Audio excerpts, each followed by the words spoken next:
किसान सभा के प्रदेश के महामंत्री छगनलाल जी चौधरी, राज्य कमेटी सदस्य निर्मल जी, साथी सुनील उमराव, हमारे इस जलसे में हरियाणा से चलकर आए हुए किसान सभा के प्रदेश राष्ट्रीय उपाध्यक्ष कामरेड इंद्रजीत सिंह और गांव गांव ढाणी ढाणी से आए तमाम किसान साथियों को मैं भारत की कम्युनिस्ट पार्टी मार्क्सवादी तहसील कमेटी सरदार सिंह की ओर से आपका क्रांतिकारी स्वागत करता हूँ। साथियों, सुबह से लेकर अब तक तमाम वक्ताओं ने बीमा क्लेम के बारे में अपनी जो अन्य मांग है उनके बारे में बड़ी सादगी से आपको बताने का काम किया।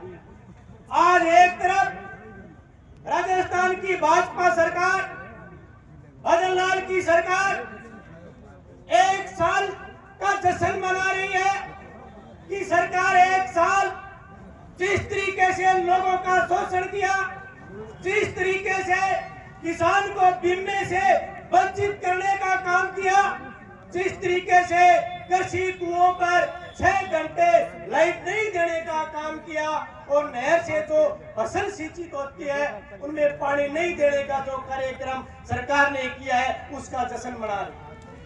जश्न एक तरफ भजनलाल सरकार इस बात का जश्न मना रही है, एक तरफ यहाँ इलाके का किसान अपने हक और हकूक को लेकर जिला कलेक्ट्रेट पर धरने पर बैठे हैं। अरे आग किसने लगाई? आपने कहा कि आपकी फसल बर्बाद होगी, हम प्रीमियम लेंगे और अगर फसल बर्बाद होगी तो हम आपको क्लेम देंगे। ये आपने लगाई आग, हमने प्रीमियम कटवाया, जब हमारी फसलें बर्बाद हो गई आप क्लेम को लेकर आनाकानी करने लगे। अरे आपने कहा वोट के चक्कर में कम ये नहर आपके लिए देंगे, जितनी नहर दी है उसमें पानी नहीं देने का काम भी आपने किया है, तब जाकर ये लोग देते। क्या रात सतीश सौरमल बोल कर गए हैं बिजली के ऊपर, जिनके कृषि ट्यूबवेल हुए उनमें 6 घंटे बिजली जो सरकार कह रही है हम अच्छी बिजली देंगे, उसमें किसान को 2 घंटे बिजली मिल नहीं रही है। इसे बड़ी शर्म की बात हो नहीं सकती। ये जो स्कूल और कॉलेज की बात कर रहे थे, भाजपा सरकार ने जब वसुंधरा की सरकार थी 2017 के अंदर एक पीपीपी मॉडल लाकर 17,000 से ज्यादा स्कूलों को बंद करने का काम किया है। और अभी ये भजनलाल सरकार अच्छे इंग्लिश मीडियम स्कूलों को, तमाम मीडियम स्कूलों को बंद करने का काम किया है। इसके पीछे इनकी जो चाल, जो स्कूल बंद किया है, जिन स्कूल की जमीन ज्यादा है उन स्कूलों को बंद करने का काम किया है। एक बड़े पूंजीपति को वो स्कूल सौंपने जा रहे हैं। अभी तो इनकी शुरुआत है और अपन नहीं लड़े। चर्चा हो रही थी बीमा क्लेम, बिजली पानी देने के साथ साथ तमाम किसानों की जमीन बैंक के अंदर गिरवी रखी हुई है, तमाम लोगों के आवासीय पट्टे तो लोन ले रखा है उन कंपनियों के पास है।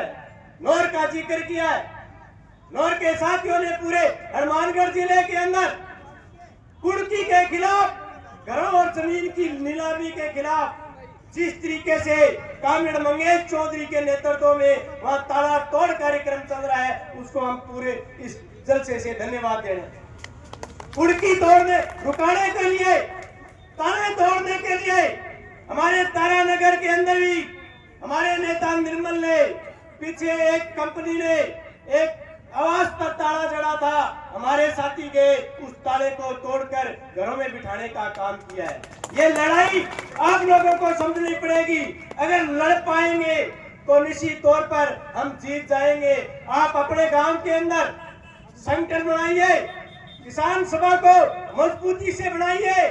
आप भेम में नारों की नहीं, क्या अपने फलाणों ने तो आ जाएगो, पिन वोट देना है वो आ जाएगो, कोई थारा सारे कौन लगेगो, सगड़ा का सगड़ा कंपनियां की दलाली करना जका नेता है कांग्रेस और बीजेपी का इनके अलावा और कोई काम ये अणुओ जी तरीका सरकार को कार्यक्रम सरकार को और सरकार के नुमाइंदा जी तरीका लाग रहे और राजनीतिक ताकत आपको मजबूत करनी पड़ेगी। चुनाव के बाद हमें बोलना चाहिए नहीं बोलना चाहिए पता नहीं, लेकिन ये दिल में दर्द है।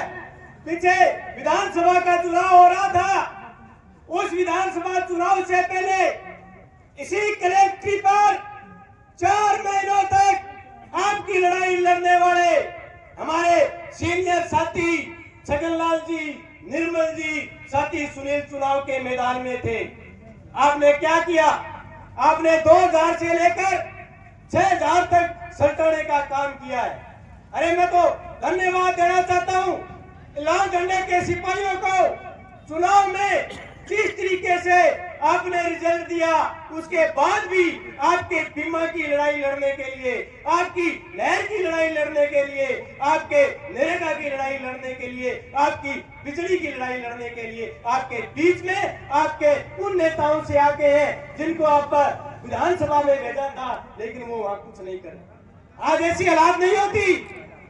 अगर हमारा एक ही जिले से जनप्रतिनिधि जीत कर लाल झंडे का सिपाही अगर राजस्थान की विधानसभा में जाता तो सरकार के नाक में धुआं देकर ये सवाल करते कि आपने बीमा क्लेम का जो बात किया है वो बीमा क्लेम आपको देना पड़ेगा। आपने सरकार ने कहा है कि 6 घंटे अच्छी बिजली देंगे। अगर हमारा नुमाइंदा होता तो निश्चित तौर पर उन सरकार से सवाल करता। आज कृषि कुओं पर